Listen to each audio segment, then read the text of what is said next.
제가 들려드릴 120번째 소설은요, 웨덴 폰 호르바트의 우리 시대의 아이입니다.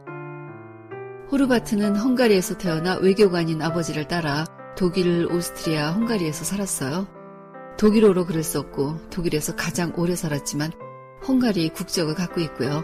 작가 자신도 사람들이 고향을 물으면 전형적인 옛 오스트리아와 헝가리 혼혈이고 모국어는 독일어고 독일어로 글을 쓰는 독일 문화권 사람이며 조국이라는 개념은 자신에게 낯설고 자신의 조국은 민중이라고 대답했었어요. 1919년 미넨대학에 입학하면서부터 글을 쓰기 시작했어요. 처음에 주로 희곡을 썼는데 1927년 나치를 비판했고 그때부터 국가주의자들과 불편한 관계가 되었어요. 그의 가장 대표적인 희곡은 빈 숲속의 이야기고요. 이걸로 문학상도 받으면서 성공적인 작가의 대열에 들어갔습니다. 그러나 히틀러가 정권을 잡으면서 그의 작품들은 공연이 금지되었고 독일을 떠나 떠돌이 생활을 했어요. 1937년부터는 소설을 주로 썼고 우리 시대의 아이가 그의 제일 마지막 작품입니다. 이것도 독일에서 출간하지 못하고 네덜란드에서 출간했습니다. 그는 파란만장했던 삶을 살았고요. 죽음도 그랬어요. 우리 시대의 아이를 출간하고 1년 후 1938년 파리 샹젤리제 거리에서 번개에 맞아 떨어지는 나뭇가지를 머리에 맞고 젊은 나이에 죽었어요. 호르바트의 작품들은 그 후 묻혀졌다가 1960년대에 들어서면서 주목을 받기 시작했습니다. 독일에서는 극작가로는 브레이트와 비교될 정도로 아주 중요한 작가입니다. 특히 날카로운 사회 비판 정신은 호르바트 문학의 힘이라고 할 수 있어요. 지금도 그의 희곡들은 꾸준히 공연되고 있고요. 소설도 각색되어 무대에 올려지고 있습니다. 이 소설의 시간적 배경은 히틀러가 정권을 장악한 몇 년 후의 독일, 그러니까 1936년이나 37년쯤 되겠고요. 여기서 주인공이 참전하는 전쟁은 스페인 내전으로 보면 되겠습니다. 주인공 이름이 나오지 않아서 그라는 호칭을 쓰겠습니다. 그러면 이야기 시작하겠습니다. 그는 1917년에 태어났어요. 그때는 1차 세계대전 중이었고 그의 아버지는 군인으로 참전해 있었습니다. 그가 태어나던 1917년에 아버지는 포로로 잡혔고 3년 후인 1919년 고향으로 돌아왔어요. 아버지가 돌아오고 나서 얼마 안 있어 전쟁이 끝났고 엄마가 유행성 독감으로 죽었어요. 그가 3살 때였고 그는 너무 어렸었기 때문에 어머니를 기억할 수 없었습니다. 아버지의 직업은 웨이터였어요. 웨이터는 팁으로 먹고 사는 노동자였죠. 전쟁 전에는 인류 레스토랑에서 일했었는데 전쟁 후에는 변두리 그저 그런 식당에서 일을 했어요. 그건 아버지가 포로 생활을 하느라 다리를 절게 되었고 고급 식당에서는 절름발이 웨이터를 쓰지 않았기 때문이었죠.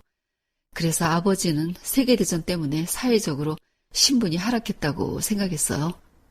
그와 아버지는 단둘이 살았고 그가 나이가 들어가면서 아버지와 자주 다투었어요. 아버지는 불평꾼이었습니다. 돈 있는 사람들을 욕하면서도 그들을 동경했는데 그런 걸 그는 거짓된 거라고 생각했어요. 그는 아버지 세대를 싫어했습니다. 아버지 세대는 국제법과 영원한 평화라는 어리석은 이상에 매달렸지만 그게 어리석다고 생각했어요. 그는 폭력이 없이는 법도 없으며 생각하지 말고 행동을 해야 하며 전쟁만이 최선이라고 생각했어요. 그러나 아버지는 전쟁이 모든 것을 망가뜨린다는 걸 경험했으므로 전쟁을 싫어했어요. 전쟁이 일어나기 전을 그리워했고 그때가 좋은 시절이었다고 자주 말했어요. 아버지의 옛날 사진을 보면 그 시절을 명확히 상상할 수 있었죠. 방 3개짜리 아파트에서 살았고 신바람 나는 총각 생활을 했어요. 그때는 누구나 열심히 일하면 돈을 벌 수 있었고 근심도 없어 보였어요. 그러나 그는 그런 편안한 생활을 혐오했습니다. 그건 인생에 아무 도움이 되지 않는다고 생각했죠. 그리고 이제 전쟁이 난다 해도 아버지는 참전할 나이가 아니므로 그런 걱정 자체가 의미 없다고 생각했어요. 그는 학교를 졸업하고 신문을 찍어내는 커다란 기계를 좋아했었기 때문에 인쇄공이 되고 싶었어요. 그러나 인쇄공이 되는 건 쉽지 않았어요. 변두리 인쇄소에서조차 견습생 자리를 구할 수가 없었죠. 결국 취직을 못해 실업자가 되었고 가난 속에서 살았어요. 국가나 민간에서 제공하는 스프 한 접시를 타려고 긴 줄에 서서 기다렸고 그걸 먹을 때마다 혐오감을 느껴야 했습니다. 옷이 낡았지만 살 돈이 없었어요.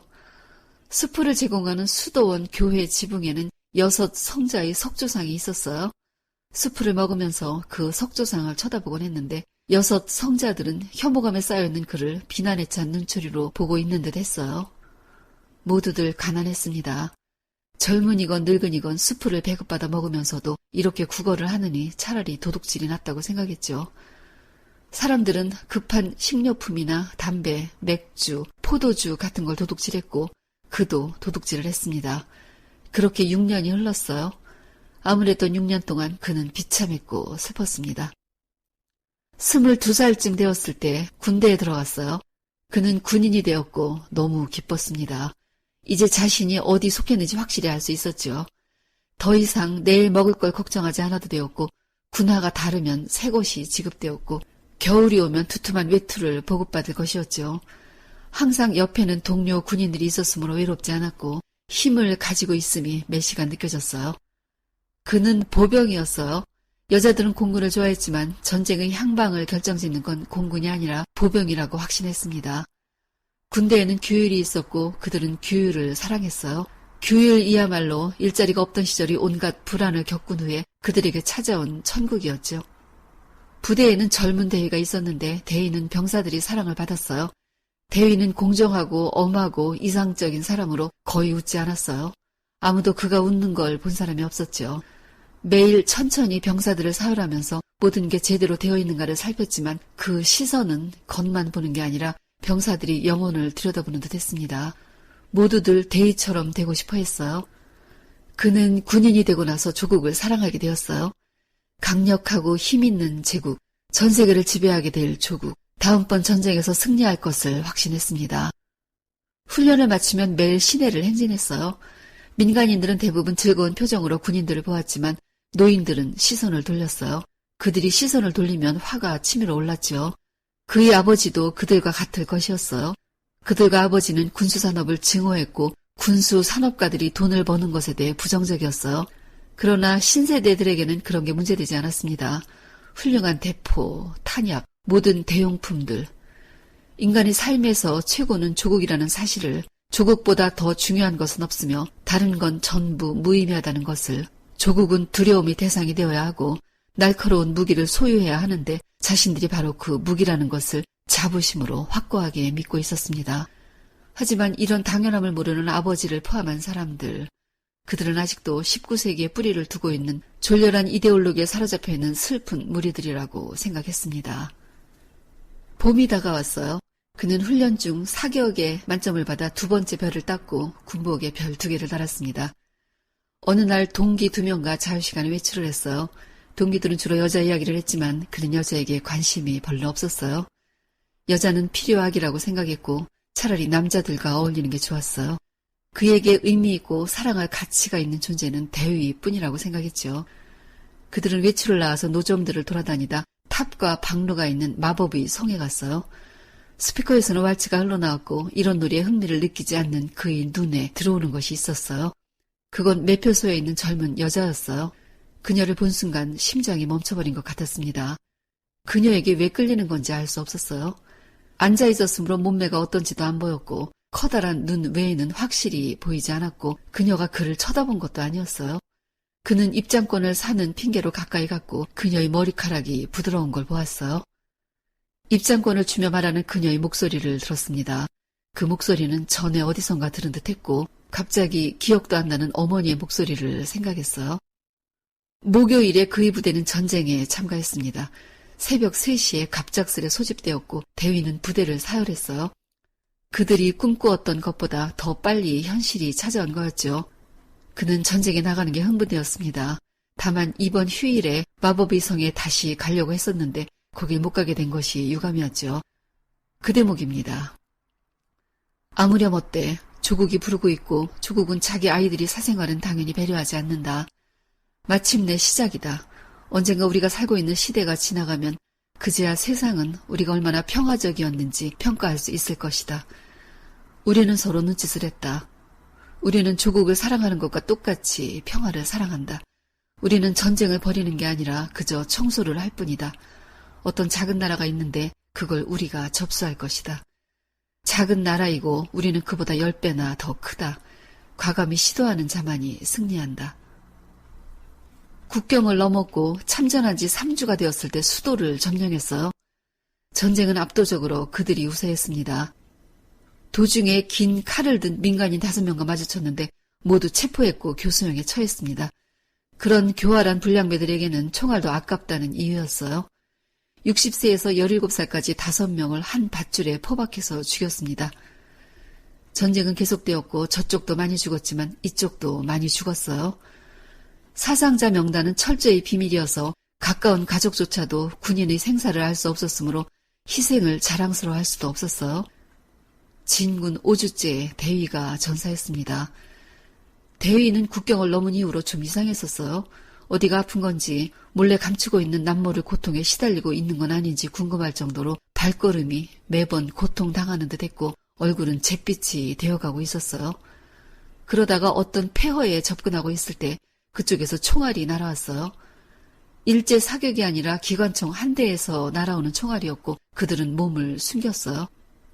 저쪽에 한 여자가 돌아다니는 게 보였고 이쪽에서 총을 쏘자 여자가 쓰러졌어요. 그때 대위가 일어나 천천히 그 여자에게로 다가갔는데 기관총이 아직도 총알을 쏟아내고 있는 상황에서 이해할 수 없는 행동이었어요. 돌아오라고 소리쳤지만 대위는 침착하게 걸어갔고 그는 벌떡 일어나 대위의 뒤를 쫓아갔습니다. 그때 기관총이 발사되었고 대위가 쓰러졌어요. 쓰러지는 대위의 모습은 뭔가를 완전히 체념한 듯 보였죠. 대위를 향해 달려가던 그도 팔에 총을 맞고 쓰러지면서 쓰러져 있는 대위 손에 있는 편지를 보았습니다. 그는 대위 손에서 편지를 빼내 어딘가에 집어넣은 후 정신을 잃었어요. 편지에는 나의 아내에게라고 씌어 있었습니다. 그는 야전병원에 입원해 치료를 받았지만 팔뼈가 박살이 나서 회복이 더뎠어요. 대위를 구하려고 했으므로 표창을 받았습니다.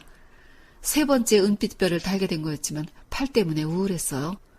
팔은 워낙에 부상이 심해서 기능이 돌아오질 않을 확률이 높았고 그렇다면 제대를 해야 되기 때문이었죠. 그는 평소 환자들을 위해 기도를 열심히 하던 간호사에게 빈정대듯 자신을 위해서도 기도해달라고 부탁했어요. 간호사는 당신뿐 아니라 여기 있는 모든 환자들을 위해 기도하고 있다고 말했죠. 그리고 하느님은 모든 것을 아시고 들으시고 밤낮으로 단 한 사람에게서도 눈을 떼지 않으며 모든 이에게 필요한 뭔가를 계획하고 있으나 어떤 사람의 말을 들어줄지는 단순한 인간으로서의 상관관계를 알지 못하므로 보증할 수 없다고 했어요. 그러므로 중요한 것은 하느님의 계명을 따르는 거라고 했죠. 그는 부하가 났지만 절박했으므로 그 말의 의미를 생각했고 신에게 도움을 받으려면 뭔가를 약속해야 한다는 걸 떠올립니다. 다시 외출한다면 거지에게 돈을 줄 결심도 하고 의사가 와도 얼굴을 찡그리지 않았으며 긍정적으로 자신의 상태를 보려고 노력했어요. 오랜만에 외출 허가를 받았고 편지를 대위의 아내에게 전하기로 했습니다. 교회선 열차에서 내렸을 때 가을이 된 것이 느껴졌어요. 대위의 집은 작은 빌라의 2층이었고 대위의 아내는 몇 달 전에 통보를 받았기 때문에 슬픔을 어느 정도 극복하고 있었어요. 대위는 부대에 상주하고 있느라 아내와 일요일에만 만났고 그가 행복한 결혼 생활을 하지는 못했을 거라는 생각이 들었습니다. 대위가 여자와 사이좋게 지내는 걸 상상할 수 없을 만큼 대위는 군인들의 일부였어요. 병령이 대위의 유일한 고향이었던 거였죠. 그녀는 대위의 편지를 읽고 나서 혼란스러워했어요. 편지에 이렇게 써 있었기 때문이었죠. 영혼으로 떠나기 직전에 당신에게 다시 한번 감사하고 싶어. 당신의 사랑과 신의에 감사해. 나를 용서해줘. 하지만 난 더 살아갈 수 없어. 내게는 밧줄이 마땅해. 우리는 더는 군인이 아니라 비열한 도둑, 비겁한 살인자야. 우리는 정직하게 적을 상대로 싸우는 것이 아니라 악랄하고 비열하게 아이들과 여자들, 부상당한 사람들을 상대로 싸우고 있어. 나는 더는 이 시대에 맞지 않아. 내게 가장 고통을 주는 건 내 조국의 몰락이야. 지금 조국은 명예를 상실했어. 주님, 제가 끝낼 수 있게 저에게 힘을 주십시오. 저는 범죄자로 계속 살아가고 싶지 않고 제 조국이 혐오스럽습니다. 편지를 보고 나자 대위가 왜 기관총 앞으로 뛰어들었는지 알 수 있었어요. 그러나 눈물을 쏟고 있는 대위의 아내에게는 대위는 적을 물리치다 죽었다고 말하며 믿지 않으려는 그녀를 진정시켰어요. 그녀는 진정했고 그에게 이 편지 내용은 우리끼리만 알고 있자고 부탁했습니다. 그날 대위의 아내는 그에게 저녁 식사를 대접했어요. 밖에는 비가 내렸고 날씨는 을씨년스러웠지만 집안은 따뜻하고 아늑했어요. 식사를 하는 이 분위기, 그는 자신이 그렇게도 경멸하던 편안한 생활이 얼마나 안락한가를 느끼고 있었습니다. 문득 지금도 식당에서 절름거리며 돌아다니고 있을 아버지가 불쌍해졌어요. 아버지도 이런 방을 가지고 싶어 했죠. 멋진 램프와 책장, 안락의자, 크고 작은 테이블, 부엌에서 접시를 달그락거리는 아내. 그는 어머니의 음식 솜씨가 어땠는지 알 수 없었어요. 조만간 어머니의 무덤을 찾아가 봐야겠다고 생각했습니다. 그는 기분이 묘해졌어요. 한 여자 때문에 조국을 잊을 수도 있을 것 같았고, 여자가 자신을 위해 요리를 해준다면 더는 조국을 이해하려 들지 않아도 될 것 같았죠. 모든 것을 정리해주는 아내, 이런 걸 누릴 만큼의 금전적 능력이 있으면 멋질 것이며 행복은 순전히 돈의 문제라고까지 생각되었어요. 대위는 이런 가정의 행복을 누릴 능력이 있었는데도 병령에서 살았고 결국 죽음을 택한 거였죠. 그날 대위 아내는 그를 유혹했고 그는 그곳에서 하룻밤을 묵었습니다. 그건 그가 절대로 예측할 수 없었던 일이었어요. 간호사는 하느님은 모든 것을 아시며 밤낮으로 누구에게서도 눈을 떼지 않는다고 했지만 그게 사실이라면 이곳에서 대위의 아내와 이런 일이 있을 것을 예감하게 했어야 했죠. 그는 사랑하는 신이 점점 불필요한 존재가 되어가고 있다는 생각을 합니다. 그는 제대를 했습니다. 이제부터 쥐꼬리만한 상위군인 연금으로 살아야 했어요. 다시 출발점에 서 있었지만 그 옆에는 아무도 없었습니다. 자신의 팔을 다치게 된 원인을 만든 대위를 원망하다가 화가 나서 대위가 남긴 편지를 세상에 공개해서 그가 자살한 비겁자였다는 걸 알리고 싶은 충동을 느꼈지만 비밀을 약속했으므로 그럴 수도 없었죠. 이제 자신에겐 딱 한 사람, 아버지가 남아있다는 걸 인식합니다. 그는 아버지와 다시 같이 살게 되었어요. 아버지는 여전히 웨이터로 일하고 있었고 돌아온 그를 진심으로 반겨주었어요. 아버지는 정오쯤 나가서 자정에 돌아왔고 아버지와 둘이 사는 방은 빈약했습니다. 옷장 하나, 테이블 하나, 침대 하나, 의자 2개, 기울어진 소파 하나. 그는 아버지가 없는 시간엔 달라이라마의 신비로운 왕국 티벳에 관한 책을 읽었어요. 신문에는 실업자가 없다고 했지만 거짓말이었죠. 신문은 보조금을 받는 실업자만 보도했고 그렇지 않은 사람은 실업자면서도 신문에조차 실리지 못했어요. 굶어 죽지 않으려고 스스로 목숨을 끊더라도 신문에 실리지 못했죠. 그런 일을 보도하는 건 엄격히 금지되어 있었기 때문이었어요. 그는 이제 정의라는 게 없다는 걸 확신합니다. 간호사는 하느님이 개개인에게 뭔가를 계획하고 있다고 했지만 그는 자신이 뭘 잘못했기에 자꾸 미래를 빼앗아 가는 건지 신이 자신에게서 뭘 원하는 건지 분노를 느끼고 있었어요. 아버지는 예전엔 자신이 참여했다는 이유로 전쟁을 저주했었지만 이제는 아들이 참전했었으므로 전쟁에 대한 인식이 바뀌어 있었어요. 우리가 승리했다고 믿고 있었지요. 아버지가 거짓말을 하고 있는 거라고 생각했지만 아버지에게 화가 나지는 않았습니다. 아버지는 열심히 살면서도 가난하므로 가난한 사람은 거짓말을 좀 해도 된다고, 그건 가난한 사람의 유일한 권리라고 생각했어요. 아버지는 군수산업이 국유화되었고 국가가 돈을 벌고 있다면서 국가는 바로 국민이라고 말했습니다. 그러나 그는 자신도 국민인데 자신은 돈을 한 푼도 벌지 못할 뿐 아니라 잃기만 하고 있는 이 모순을 어이없게 느끼고 있었습니다. 어느 날 예전에 마법의 성을 찾아갔지만 그건 이미 없어져 있었어요. 아이스크림 장수에게 묻자 수지가 안 맞았고 더는 우리 시대에 맞지 않아 없어졌다고 했어요. 시대에 맞지 않는다는 말, 그 문구가 대위의 편지에도 있었음을 떠올렸죠. 그렇다면 자신도 더는 이 시대에 맞지 않는 건 아닐까 생각합니다. 그는 자신의 관심을 끌던 매표소 아가씨 소식을 물었고 그녀가 그때 어떤 군인에게 반해서 이후 편지를 주고받았다는 이야기를 들었어요. 그리고 병이 나서 해고되었다는 말도 들었습니다. 그걸 그곳에 있는 회계사가 말해주었어요. 매표소 아가씨의 이름은 안나였습니다. 그는 회계사가 준 주소로 안나를 찾아갔고 주소지 관리인은 그녀에 대해 이야기해 주었어요. 안나는 군인과 사랑을 했고 임신을 했다고 했습니다. 그러나 군인에게서는 답장이 오지 않았고 그녀는 불행한 채로 밤낮 없이 군인의 편지를 기다렸어요. 임신을 하자 일을 제대로 할 수 없었고 결국 해고되었다는 거였죠. 그녀가 속한 직장은 개개인이 사정을 배려하지 않았고 개인이 파멸 따위는 관심도 없는 거였어요. 게다가 그녀가 임신한 아이의 아버지는 군인으로 용감한 조국의 수호자였음에도 조국은 신경 쓰지 않았어요. 그녀는 힘든 날을 살았고 어느 날 그녀가 보냈던 개봉되지 않은 편지 뭉치가 반송되어 왔습니다. 거기엔 수신인이 훈련 중 사고로 사망했다는 통지서가 함께 들어있었어요. 그녀는 절망에 빠졌고 아이를 낙태했습니다. 당시 낙태는 불법이었고 들통이 나자 2년형을 언도받고 지금 감옥에 있게 된 거였죠. 그 말을 전해준 사람은 신문에서는 출산율이 감소한다느니 태어나지 않은 민족의 일원에게서 싹트는 생명을 보호해야 한다면서도 가진 것 없는 처녀가 임신을 해 거리로 나앉게 되는 건 모른 척 한다고 말했습니다. 그는 거리로 나왔어요.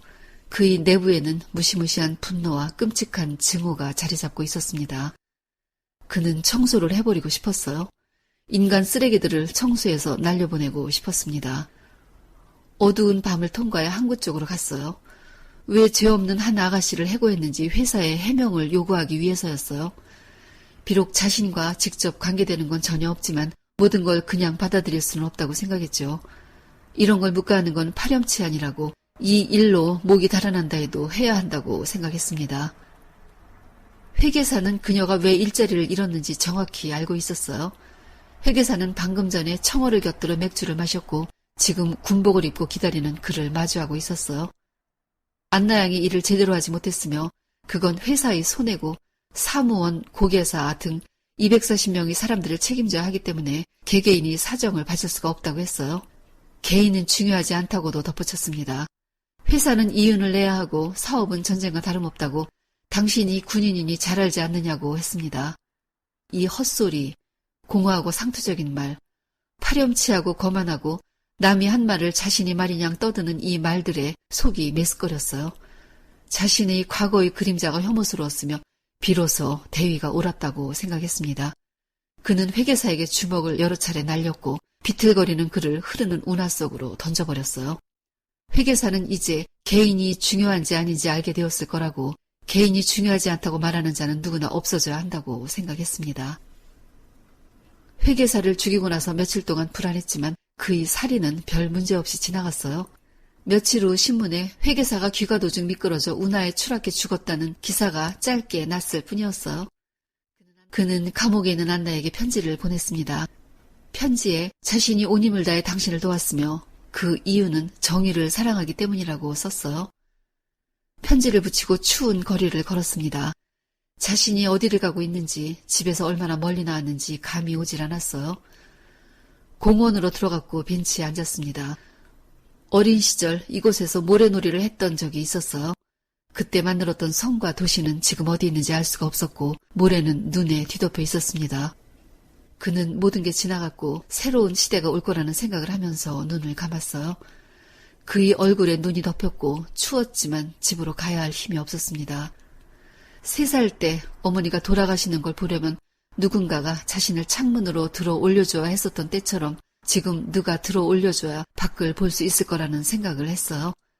그리고 전쟁이 왜 있어야 하는지 사랑하는 신에게 물어봐야 한다는 생각도 했습니다. 그가 마지막으로 한 생각은 춥다는 거였어요. 다음 날 그는 벤치에서 얼어 죽은 채로 발견되었고 그걸 발견한 사람은 지나가던 아이와 엄마였어요.